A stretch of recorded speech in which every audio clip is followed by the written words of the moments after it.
help ensure their time online is well spent. Search Vodafone Secure Net. Vodafone. Together we can. Parental control subject to having secure net at home. Eligibility, limitations and terms apply. See Vodafone.ie. No one can prevent all cybercrime. Attention all pet lovers and owners. Gary's Pet World Letterkenny is open 7 days per week, offering the very best value on all pet foods, accessories, grooming and care products. Call in and let our staff help you spoil your pet today. You will be amazed by the range of product for all pets, with exceptional value on all leading brands. Alternatively, you can browse and buy online at petworld.ie and we will deliver to your home.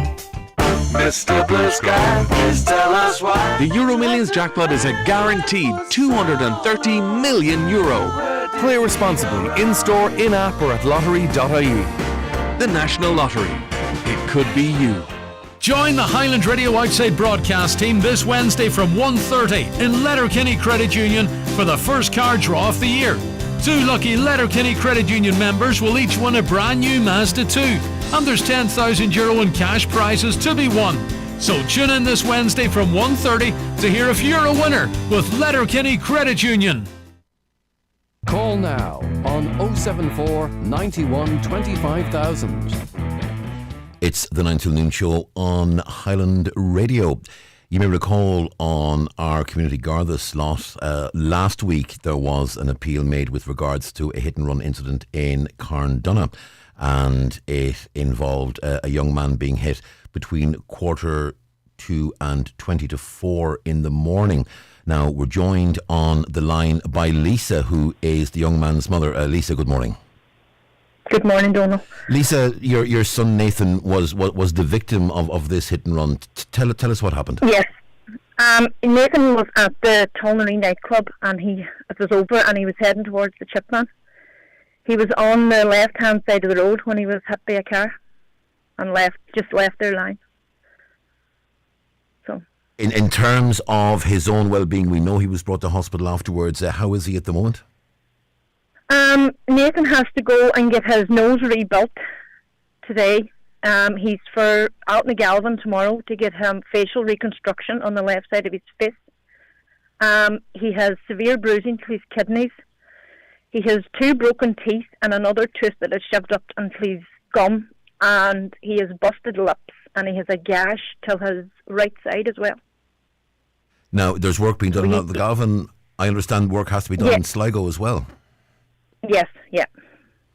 I mean, and very often, I was going to make the point that very often when you hear Gardaí say a man was treated for non-life-threatening injuries, it's almost saying, oh, that's grand so, and leave it at that. But the story you're telling is a stark reminder to us that the phrase non-life-threatening injuries doesn't negate the fact that people have multiple surgeries, multiple hospital appointments, and have an awful lot to deal with both mentally and physically for quite a long time. And certainly that seems to be the situation that Nathan is in at the moment. Yes, it does. Nathan has, I was told in Letterkenny that he has a long road of recovery ahead of him with facial reconstruction and then to get his nose rebuilt as well. Now, we know from what the Gardaí were saying that they're very anxious to trace the driver of this car and to speak to the driver of the car. So far as we understand it, there hasn't been an awful lot of progress. What is the situation as you understand it? Well, what I've got back from the guards, Donal, is that they're following a couple of lines and inquiries, and that's all I have heard from them. Yeah.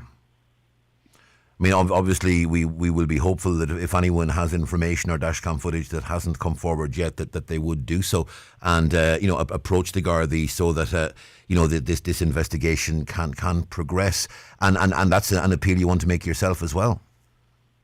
I know that part of the road is pretty busy because there's a chip ban just a couple of metres up the road from where it happened. So there had to be people walking on that part of the road that seen something. And I'm just begging them to come forward and contact the Buncrana Garda station because Nathan's uncle has put a reward up for information because we're that desperate to find out who did it. So and as you say, it's a weekend night. The Tulnery, as you say, was in full flow. There will have been good crowds around, people going for chips, as inevitably happens after a night out. And, there is no doubt, but there were people on that road. It isn't as though it was an isolated, secluded road in the middle of nowhere. There will have been people there. There would have been plenty of people there, and because Carndona that weekend had a music festival, the cars that were going into the town could only go into the town, they weren't coming out of the town. So any cars that were on that road had to pass Nathan and pass that accident when it happened. How much information do we have? Sorry, yep. The only information that we have is that it's a dark coloured car. That's it. Yeah. So again, the appeal, and just remind us of the date, Lisa, so we can perhaps just jog people's memories. 10th, it was Sunday the 10th of July. The early hours of Sunday the 10th of July.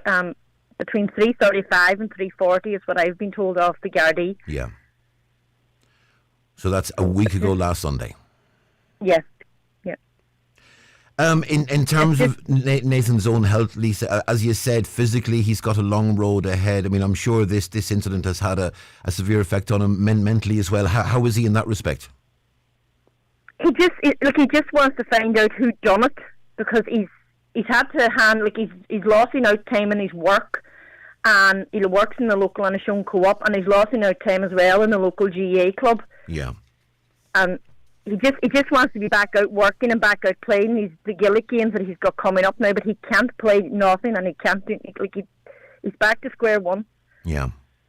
And as you say, he's got to have more facial surgery and reconstruction there on the nose and other parts of the face as well. So presumably, if he does get back on a pitch, and well, he won't get back on a pitch, sadly, in the coming weeks, but I mean, hopefully in the coming months, perhaps he can wear one of those protective masks or something that'll get him back out there. But I'm sure it's going to be very hard for him, not to have the training, not to have the camaraderie, and not to have that sort of feeling part of the team with his mates. Yeah, because he's going to lose out in a good lot of time, because he's got the facial reconstruction to get done, his nose is to be rebuilt, and then he's to get his teeth sorted as well.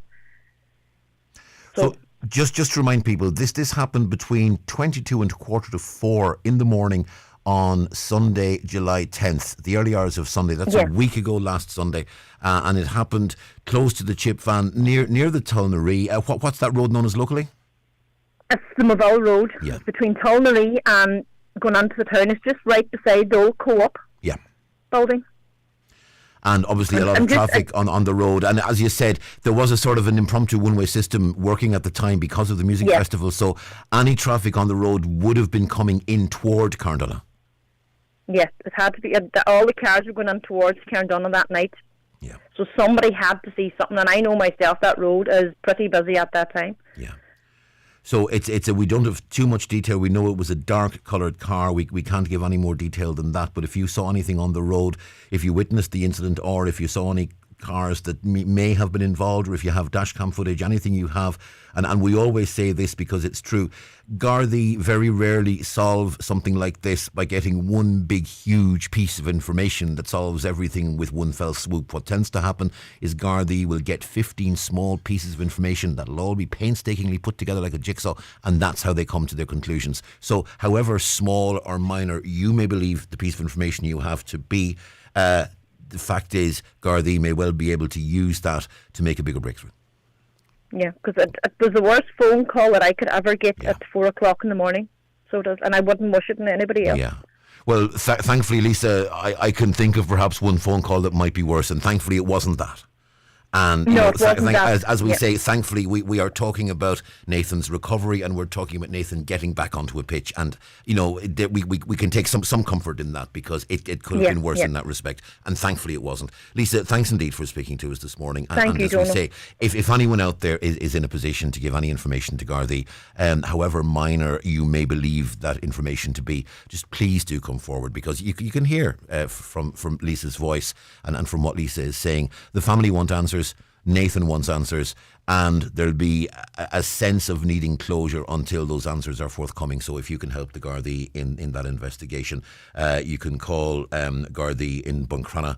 From memory, it's 9320540 from memory.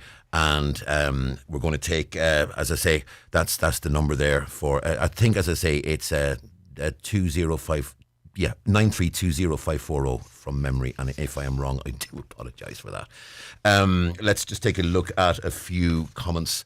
Just one or two comments that are coming out from yesterday. Caller says, on Thursday I made 25 calls to my local GP practice to no avail. It was for an elderly person who needed medication. It was closed due to unforeseen circumstances. It says phones being answered from 9:30 to 12:30 today. Again, no answer. This situation has been ongoing since COVID. The front door is locked. It's very frustrating. This person needed their medication. I had to call NowDoc as a result because the person is quite ill. Has anyone else had that problem in another area, or is it just us? Now, I know certainly over COVID, I mean, the difficulty people were having in contacting their GP practices was considerable.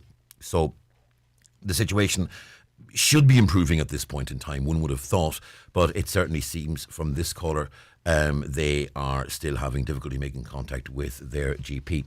Caller says, quick question, we got our car fully serviced with the dealer 2 months ago. All was perfect. The cost was €600. Now there's a noise coming from the back of it. Now, have we any rights to have it checked for free, as nothing was highlighted in the service report? Thank you. It's an interesting question. I am not aware of the situation as it pertains, but certainly you could take advice on it. Another caller says, I wonder why the riverbank on the left of the 4-lane road hasn't been sorted. The footpath is not complete on the left and it's closed on the right.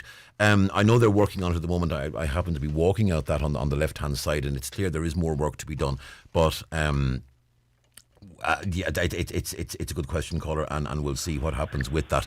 Now, we spoke yesterday to Rory, who was involved in a rescue in Rathmullen on Sunday, and I'm delighted to say that we now have on the lines the 3 girls who were involved in that rescue: Eve Flanagan, Lily May Foley and Saoirse McHugh, all 11 and all from the Strabane area. Girls, you're very, very welcome. Thank you. I want to go first, Eve, to yourself, because when Rory spoke to us yesterday, Rory told us that one girl had fallen, and we understand you were the girl that initially fell. Tell us what happened. So basically, I was just in the water facing Saoirse and Lily May, and then I just dropped down underneath, and then they saw me drop down, Lily May, so then Lily May came out to get me, but then Saoirse thought we were messing about, so Saoirse didn't really know what to do. But then Saoirse came out, and then I kept on going underneath and coming out, and then as soon as I got up, I shouted help, but I couldn't really get the whole word out because water kept on getting in my mouth, but I kept on going down and coming back up again. And had the water become deep very quickly? Because from what Rory was saying, he was out of his depth, so you really must have been out of your own depth. Yeah, it just got deep so quick. Yeah. And then the current was also pushing you to the side where no one could see. So I'm going to go to you, Lily May, because you went out to help Eve. I mean, did you realise immediately that he was in trouble?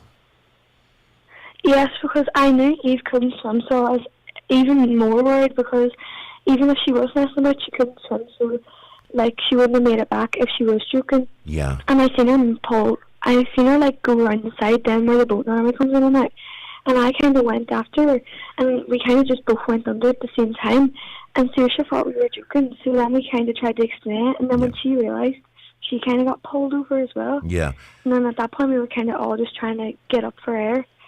And we were kind of on top of each other at some point, pushing down on each other for air. But, we were just, we didn't mean to, but we were just trying to get air any way possible. And Saoirse, it must have been very, very strange for you, because as the girls were saying, you didn't realise that they were in trouble. You thought for a minute they were messing. I mean, it must have been a shock for you when you realised that they weren't messing, that they were really in trouble here. Yeah, it was a big shock, because I didn't think that they'd actually get into trouble with the water, because it was only up to hip height, and it just kind of got really deep really fast. Yeah. And it seemed when I got pulled in, it was I got twisted and thrown about, and it was really scary. Yeah. Because as well, the current is pulling you in toward the pier as well, isn't it? I mean, that's the way that current works. It's going to pull you, so it isn't as though you can just swim back. You're going to feel the force of that current. Eve, it must have been really, when you realised that Rory was coming, when you realised that help was on its way and that someone had heard you, I mean, that must have been a huge relief to you at that time. Yeah, it was. And from what Rory was saying, he managed to grab two of you, and then the third one, was it you, Eve, was the one that had to grab one of the other girl's legs? Yeah, and I didn't grab one of the other girl's leg. I was going down, and then Lily May saw me go down, so she put her hand out for me, so I grabbed onto her hand. Oh yeah, I think he actually thought that you were holding on to one of the girl's legs when I was talking to Rory yesterday. And well done, Lily May. That was really thoughtful to put the hand down and do that. I mean, were the three of you worried? I mean, how worried were you over the course of what was happening? Because when you realise you're not in control, it must be a really scary thing. Yeah. Yeah, it was really scary. Yeah. And it must have been a huge relief to get back onto the sand and to get out of the water. Yeah, huge relief, yeah. Yeah. Did you manage to talk much to Rory after you got out of the water? Yeah, we thanked him and we were like... Yeah, Lily May, I'll ask you that question first. I mean, in terms when you got out of the water, you did manage to have a few words with Rory at that point. Yeah, well, I think Rory stayed back and tried to notice if anyone else seen it. Yeah. But me, Saoirse and Eve went up to Euromillions and told them all what happened. And a few minutes after, Rory came up and we all thanked him and gave him hugs and all. Yeah. And then later on in the day when we were leaving, we went up to him and thanked him and all. Yeah. And gave him another hug because it was really scary. It would have been, and it's really nice to talk to you, and I'm really delighted I can talk to you today, and it's great to know that this did resolve itself and resolve itself well. I mean, a lot of people go to Rathmullen, a lot of people go swimming in that water. Saoirse, as someone who thought the two girls were having a bit of fun and then realised it was more serious than that, I mean, what message would you have for people who are swimming in Rathmullen? Be careful in the water because it's just you don't know what can happen, and it's so mad how things can escalate so quickly. It is, and the current, as we said, the current over and it's quite dangerous over by that pier because we know the currents over there are very strong. I mean, if you're a bit further up the beach, it's absolutely fine. It's lovely. You don't have the same problem with currents. But when you get in toward that pier, that current is really strong. And you, Eve, more than anyone, knows how strong that current is. Yep. Girls, it's been lovely to talk to you, and as I say, I know from talking to Rory yesterday that he was quite shaken by it. How do you three feel now? I mean, I'm sure you were very shaken and very shocked. Yeah, it was kind of scary because we were swimming, but since the tide was pulling us back while we were going forward, I was swimming on the spot, and we weren't going anywhere. So we were kind of just swimming right there. And we just thought we were going back. Yeah. Well, thankfully Rory was there. Thankfully Rory saw what was happening, and as we said, it's all worked out really well. Eve, Lily May and Saoirse, all three of you, listen, all the best, and hopefully this won't have any lasting effects, and I know you'll all be far more careful when you're in the water again, and the message to all people is, look, always be careful when you're in the water, and particularly being in Rathmullen, don't swim close to that pier because the currents there are very dangerous. Eve, Lily May, Saoirse, thank you all. Bye-bye now. Thank you. Bye. Bye. And that's the three girls. Bye now. And that's the three girls that Rory saved yesterday. And as they said, they went over and they gave him a well-deserved hug afterwards. And it's really great to know that's been the outcome. And we say again, well done and thank you to Rory, and we say well done to Lily May and Saoirse, who went to their friend's aid, and all four of them managed to get back safely to the beach, and it's really lovely to be able to say that. The award-winning Genesis Aesthetics and Skincare Clinic Eudore now offers a wide range of skin boosters. The injectable moisturiser for under eyes that improves dark circles, fine lines and wrinkles. Also treating the face, neck, chest and hands. This amazing treatment works from the inside out, resulting in brighter, smoother, plumper skin. For help choosing the right aesthetic treatment for you, contact Mary Ferry, your aesthetic practitioner. You can download the Genesis app or call 07495 32575. McCullough Jewellers in Letterkenny are synonymous with fine jewellery, quality watches and giftware. With stores at Main Street, Letterkenny and the Letterkenny Shopping Centre or online at ormccullough.com. You can choose from their quality product range in a relaxed atmosphere, and their sales staff will be happy to help you make the right choice whatever the occasion. McCullough Jewellers, making moments magical for generations. Don't forget to get your car serviced in iMotors Letterkenny or Malin. Servicing keeps your car efficient and safe. We service Kias, Nissans and all other brands. Call today or book online at imotors.ie. Nutrius Lamb Feed offer, directly supported by the Arrivo Fodder Support Fund, is now available at your local Homeland store. Buy 10 bags of Nutrius Intensive Lamb or Nutrius Lamb Creep Crunch, get one free. Contains intake booster for higher intakes, better thrive and faster finish. T's and C's apply. Contact your local Homeland or farm commercial specialist today. Visit nutrius.ie for full product detail. Text 086 60 25,000.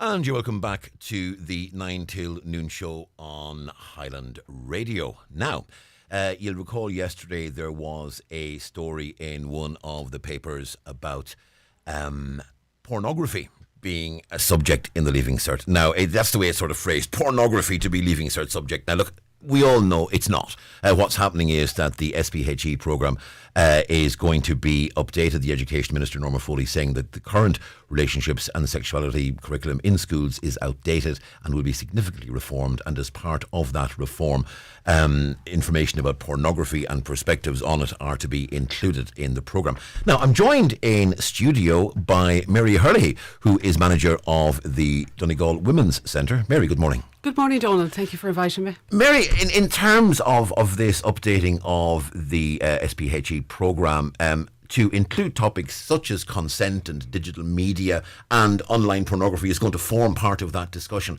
How important is it from your point of view that that's what we're doing?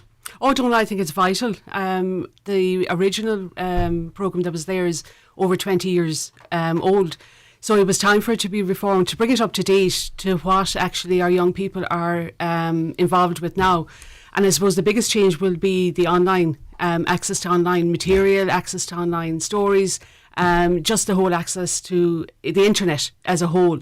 So it's really, really important. I'm delighted to see that it is being included and updated to reflect those changes. Now, the way it would have been was, young men over the years might have had a couple of magazines hidden under the bed, or they might have had a couple of pictures that they cut out of a tabloid newspaper and things like that. But the online thing is more insidious, because what's available online is going from the potentially dangerous to the absolutely depraved and obscene. Yeah. And beyond in some cases potentially. Yeah, and you're absolutely spot on with that. And it's the access that's 24 hours. It's 24/7 every single day of the week, every week of the year. So it's non-stop. There's complete and uncontrollable access to it. And that does reflect in relationships, and I suppose that's what we see in the work that we do in the centre is the impact of pornography. It's the impact of making unhealthy choices. It's the impact of not knowing what consent is. And, for us, it's really difficult to be able to, to try and work with people, because we're educating them when it's actually too late. So all of this has happened, the unsafe, the risky behaviour, the access to pornography. It makes, what pornography doesn't teach is consent. It doesn't teach, safe, healthy relationships. It doesn't teach how to make an informed choice. It doesn't teach how to have safe sex, which is basically what it's about. So to see this happening is brilliant. And the other problem is it gives people a completely skewed vision of what sexuality is and what relationships are, and it creates a sort of a fantasy world, and we all know that the world doesn't work like that, and relationships certainly don't work like that, and what you can see portrayed online and portrayed in films and portrayed in stories, I mean, it's, to say the least, it's not real, and that isn't the way life works. Yeah, absolutely, and that's one of the biggest ones as well, the issues. It gives an unhealthy portrayal of what sex is like, of what consensual sex is like, because most of the pornography that's accessible by young people, and we know that, you know, there's such a range there. It goes from very extreme to even more extreme beyond words, like you say, and that, I suppose, you know, they form unrealistic expectations of what a healthy relationship is like, of body image, of consent, of, you know, all of that. And what they think they see online is what they actually expect then when they go into relationships. And that's where we're picking it up, where, you know, two people are in a relationship, there are unrealistic expectations on both sides, or, you know, mostly maybe from men, from the male side to the female side, because all they've seen, all their education has been around accessing pornography. Yeah. So they expect a woman to perform in a certain way. They expect, you know, that violence, non-consensual acts are completely normal. You know, it is normalising what they think relationships should be. And that's not right. You know, we do need to do something about it. And sometimes too, it can perpetuate that most horrendous myth that, I mean, and I'll just say it bluntly, that women like a bit of rough. And yeah. You, I'm sure you have heard that yourself, and as I have, that sort of people, there is a perception there that they really want it deep down, like, you know, and I can divine that they really wanted it, so they didn't really mean it when they said no. That's it exactly, you know, and that comes from that real unrealistic expectation of watching it online, because if it's online, it must be true. If all their friends are watching it, it must be true, you know. And if women don't have the capacity maybe to consent, in a lot of times, you know, if it's underage, if they're under the influence, if they're on, you know, if they're being coercively controlled into the relationship, all of that comes with unrealistic expectations. It comes with exploitation of the young women, violence from male to female, and all of that, just all nicely wrapped up and given to a man who thinks it's a free for all and he can do what he wants as he wants to women, and that's just not okay. In terms of the way men understand consent, sometimes the perception is that consent is implied unless someone very explicitly says no. Do we need to sort of revise that understanding of consent to understand that it isn't just that she didn't say no, that really, you know, there should be a very distinct and a very clear yes. It's not just the absence of no, it's the presence of yes. Yeah. I think that's what it is exactly, you know, and you take into all the other factors, you know, nobody under the age of 17 can actually give legal consent. So that's can be your starting point. And then it is listening, it's engaging with each other, it's having those conversations, you know, how far do we go? What's the word for this to stop? You know, keep, I suppose, communicating with each other while they are together in an intimate situation. Yeah. And just keeping that lines of communication open and saying, yeah, you know, just because she didn't say no doesn't mean she said yes either. Yeah. Mary, can I ask you, there's a set of headphones there beside you, can I ask you to put those on, because we're joined on the line by Rebecca Mcdade, who's a member of the group Parents Right. Rebecca, good morning. Good morning, how are you? I'm very well indeed, thanks Rebecca. Yourself? Not too bad at all. Excellent. Rebecca, you've been listening to Mary and the points that Mary's been making. Now, you have campaigned on the issue of SPHE and changes to it, and you have certain concerns about this. Well, we have always said, as a group, that the most important things are that the parents are informed of what is the content. So whenever you get the content, then you can make an informed decision as to what it is that you agree to and what you disagree to.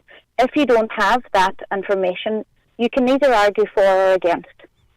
So I think that's, first of all, that's the most important thing here.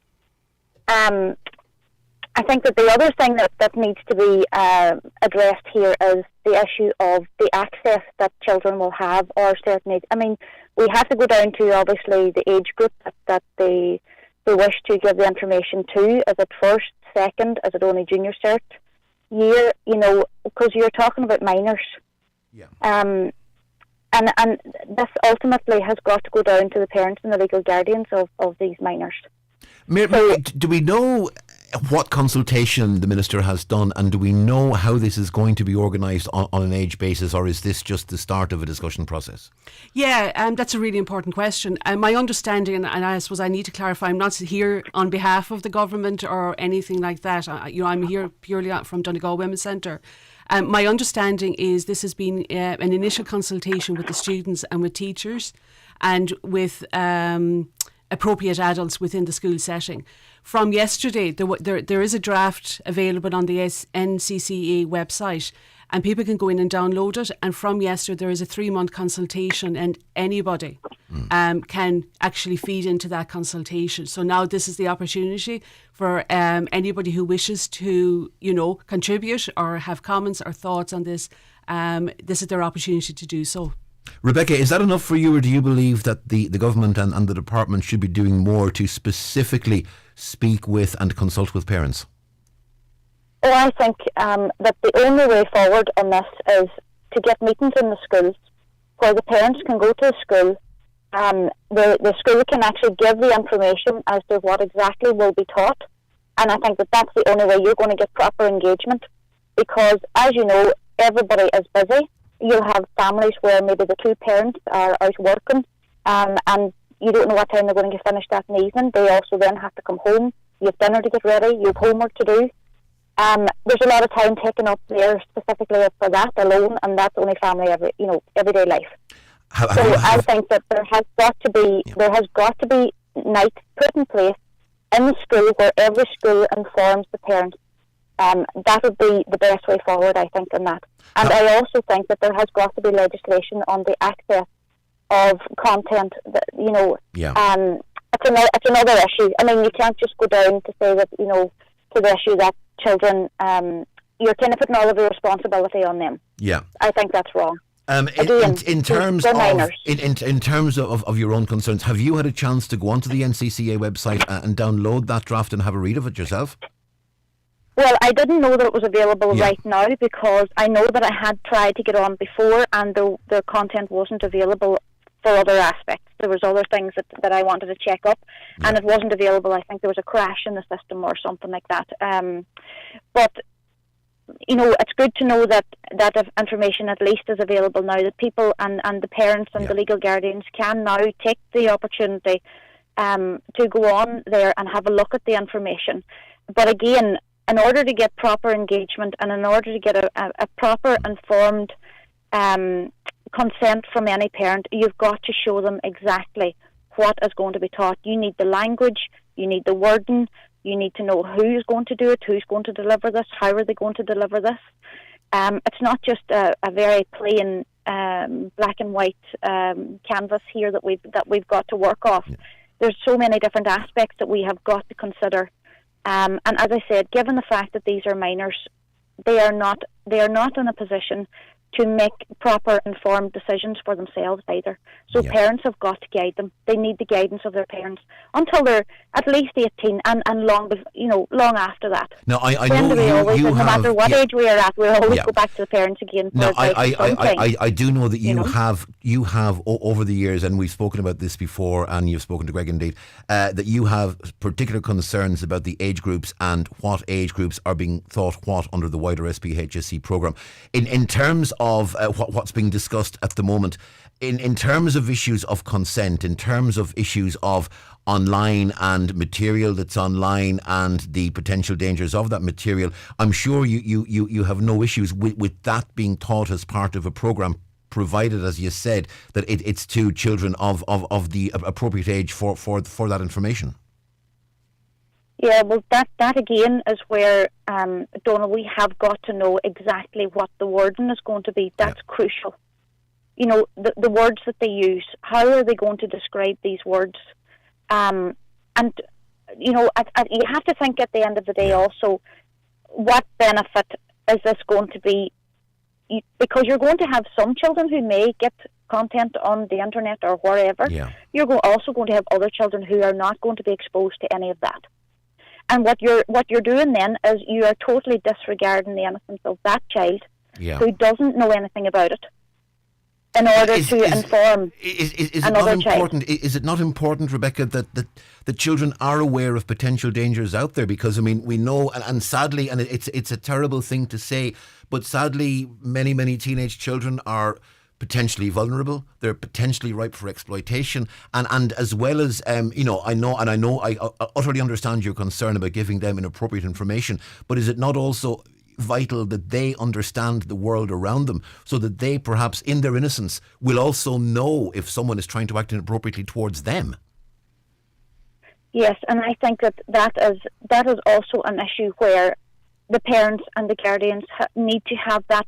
They need to have the conversation with the children themselves. And the reason why I would say that is because every parent knows their children individually, and they know what they're capable of learning. They know how they learn, they know their vulnerability and their educational needs. And every child is different. How they accept the information, how they take in that information, those children are different. And if you have 2, 3, 4 children in a family, there won't be 2 of them the same. Yeah.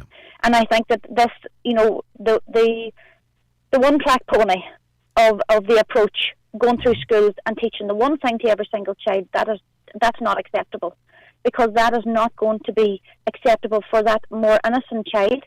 That is going to set their heads reeling. They are not going to understand. Then they will start asking questions, and then you're delving into information that they would possibly never be exposed to. There's some children who will never be exposed to that. Mary, can you understand and the you're point just that Rebecca is making? Sorry, Donal. Yeah. Okay. You're just completely infringing on that innocence and that the right for that children not to know the information. You have 2 different sides to this. Yeah. You have some children who are exposed to it. They need guidance. But isn't there also a problem, Rebecca? And with all, I mean, and I absolutely appreciate what you're saying, Rebecca.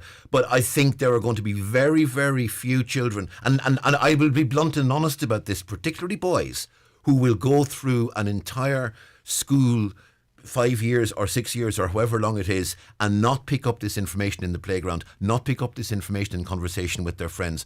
I mean, I think the chances of someone getting through the whole school system without being exposed to this in some form, I would not be hugely confident, Rebecca, to be perfectly honest, that can happen. I want to bring Mary back in here. Mary, I mean, in fairness to Rebecca, she is making the point that, a lot of this, should be the work of parents, and this should be for parental discussion with their children, and the parents have rights to ensure that their children have the moral upbringing and the social upbringing that they believe appropriate for them. Does Rebecca not have a point in that? Oh, absolutely. And I would never take that away. And she absolutely has a point. And I suppose as parents, that's what we all want for our children. I think maybe reframe it slightly and have it age appropriate. So what you're going to say to a 14-year-old is not the same as what you're going to say to a 9-year-old. So I think you do make it age appropriate. I suppose we do need to take into account that not all parents will have the language or the knowledge of how to explain this to a child. The conversations can happen out in the schoolyard, and where there may not, might be somebody bringing in an image or talking about what they had seen on the internet the night before. Parents can struggle with technology. Technology just may not be in their household, but their kids are going to other houses where it's there. It's in the schools. It's wider maybe than just having the conversation. I think it has to be age appropriate. You need to prepare them for going to school discos. So while there may be one child that's very innocent, the parents have done everything, that they want as a parent has a right to do and make a choice in the language and the conversations they have. And then they go to an underage disco and the child isn't able to cope. Or stuff happens, or there's expectations of what's supposed to happen on a night out. And that's where the kids need to be informed about. They need to know that this can happen. Absolutely, Rebecca is right. Not all children are exposed to this. However, their friends may be, and that's where the influences are. And at that age group, their peers are very important. Their friends are very important. Mom and dad don't know all of it. So they're more likely to listen to their peers than what they are to their parents. For some things, I think what she's saying is right, and this consultation, from what I have read from it, does offer the opportunity for parents to have a look at the curriculum. We're getting a multiplicity of views, and one sort of person asks, does this not perpetuate the notion that it's okay for our children to be engaging in porn and underage sex? And I really do not. I don't think that certainly isn't the intention of the programme. Rebecca, is that a fear you would have, that children will get this information in schools and then feel that, oh, that sounds interesting, I must experiment or something like that? Is it your fear that this will, far from helping them make informed choices and maybe putting off bad decisions, that this will actually prompt them into making bad decisions? Well, it's very hard to know, Donal, but you have to give children credit at the same time. That if they're talked to properly, and I do believe that if they take the responsibility. I mean, when Mary made the comment there, and sorry, I didn't get to say hello to you, Mary, either, but that's okay. When Mary made the comment there about parents maybe being uncomfortable, like, there's obviously a reason why this is uncomfortable, and you have to take into consideration, how uncomfortable is it going to be for the children to be hearing this in school. I mean, it's not what I would want to be sending my children to school for, information that I wouldn't be prepared to tell them myself. I want to be able to tell, whatever I want to say to my children. I would like to think that that's the type of stuff that's going to be taught in schools as well. But if it's uncomfortable, it does go back. It does, Rebecca. It does go back to the point, though, Rebecca. And I mean, look, I'm going to be upfront and honest. I mean, I learned about 60%, 60 to 70% of what I knew about sex at the age of 16, 17, I learned from dirty jokes and conversations in the playground. That is being honest. I learned most of what I knew about sex at the age of 16, 17, I learned in the school playground. That is, and in conversations with friends, that is the truth of it. And I think, the problem is, and fair play, there are parents like yourself who are responsible and who do take this very seriously and who do sit down and who have the conversation. And back in the day, we did it ourselves and we had that conversation, but we did it in the context of an SPHE programme, which at that point was running in schools. Now, in our day, there was no such thing as SPHE in the schools when I was going through the system back in the late 70s or early 80s. So, I mean, there wasn't an SPHE system in schools, and I kind of wish there had been, because I had a very sort of a skewed... I had some skewed notions when I was a kid. And I wish there had been an SPHE programme, because it would have made things, I think, a lot easier. And certainly the ideal is to have, perhaps the ideal would be to have an SPHE programme in schools, and in tandem with that, parents having conversation with the children at home as well. That's the ideal. People like yourself are obviously doing it. But the reality is, in some cases, parents aren't, and that is creating a vacuum. And really, I think... If I'm reading what the Minister is trying to do correctly here, what the Minister is trying to do more than anything else is ensure that we don't have a vacuum and that we do have an understanding of life for our children. I want to just give you a couple of more of the comments that have been coming through. Caller says, it's about time we got this taught in school. We no longer live in the 1940s. Parents need to take their heads out of the sand and accept that these are the facts of life. Another caller says, school is neither the time nor the place to be taught this. Another caller says, if this was around when I was in school, I would have been so embarrassed. Another caller says, knowledge is power. This education will save many people from unwanted sex. Another caller says, it's about time we stop the normalisation of women being used as playthings or having to submit to a miserable sex life. And another caller says, as a parent, I agree with Rebecca. She is expressing the views of most parents. Online consultations are not practical. To me, they're just an excuse for the pretense that parents agree. So certainly that there are a myriad of views on this issue, and, certainly support for yourself, Rebecca. I want to, Mary, just go back to yourself before we leave this, and we are getting to the end of the discussion. I mean, the point Rebecca is making is that, parents want to have these discussions with their children, and that parents are the right people to be having it.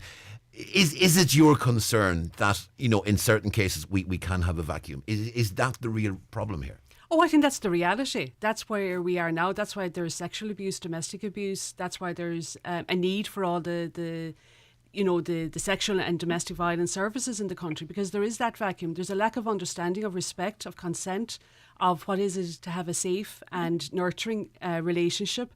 And because it hasn't been there, we have never done anything like this before.